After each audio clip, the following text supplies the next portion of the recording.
Olá, história da literatura pretensiosa. Hoje, o teatro grego, depois da vinheta.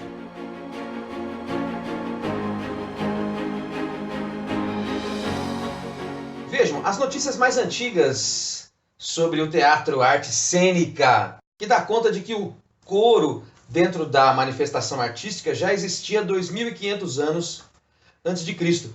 A história do nascimento do teatro na Grécia Antiga se dá com homenagem a Dioniso, na época da prensagem das uvas. Uma festa ligada a Baco, a Dioniso, deus do vinho, dos prazeres. Daí a palavra bacana, que muita gente conhece no português moderno.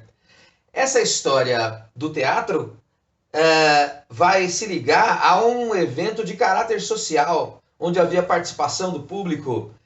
O teatro na Grécia Antiga, região da Acrópole, vai ter como elementos principais o Ésquilo, o Aristófanes, o Sófocles e o Eurípides. Muitas peças, muitas obras dessa época, já estamos no século V a.C., e antes também desapareceram, sobraram essas figuras cujos nomes você está vendo aqui. E essas obras explicam bastante a relação que a sociedade grega possuía com a arte cênica. Era a história da catarse, da relação emotiva que o público construía a partir das tragédias que assistia.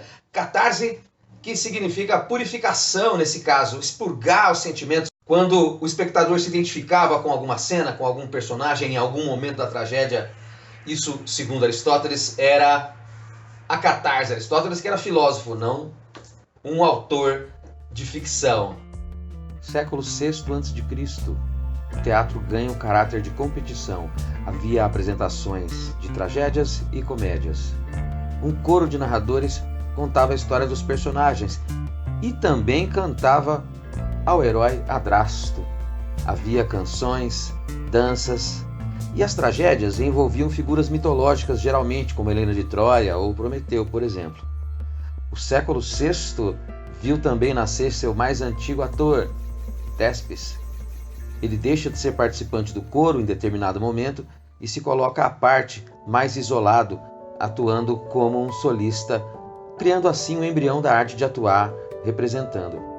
A palavra comédia tem origem no termo comus, que se liga a orgias noturnas, e homens, então, da região da Ática, se entregavam à bebida e aos amores em nome de Dioniso. Muito bem, o nome tragédia é uma expressão que indica o canto do bode, como você vê aqui, o antigo original. E essa era uma referência ao animal que era sacrificado durante as festas da prensagem do vinho, aquela história toda. Daí a expressão bode expiatório, se liga a catarse, aquele bode que iria ser sacrificado para que a humanidade comum não precisasse sofrer, bastava ir ao teatro. Vocês sabem que os romanos invadiram a Grécia e já desde o começo da Idade Média vamos encontrar na iconografia cristã, católica, romana, a figura do demônio, a figura daquele elemento anticristo, como um bode. Muito bem, agora a gente já sabe de onde veio essa história da representação do mal, daquilo que é lido de um jeito estranho pela comunidade romana católica, que é considerar a história da tragédia como algo absolutamente terrível. É no campo da ficção. A história da tragédia vai envolver basicamente um herói, uma trama, uma interferência de um elemento extra-humano e, enfim, isso acaba gerando o conflito e causa a catarse, como já foi dito anteriormente. Um livro interessante que tenho aqui é esse, História Mundial do Teatro, Margot Berthoud.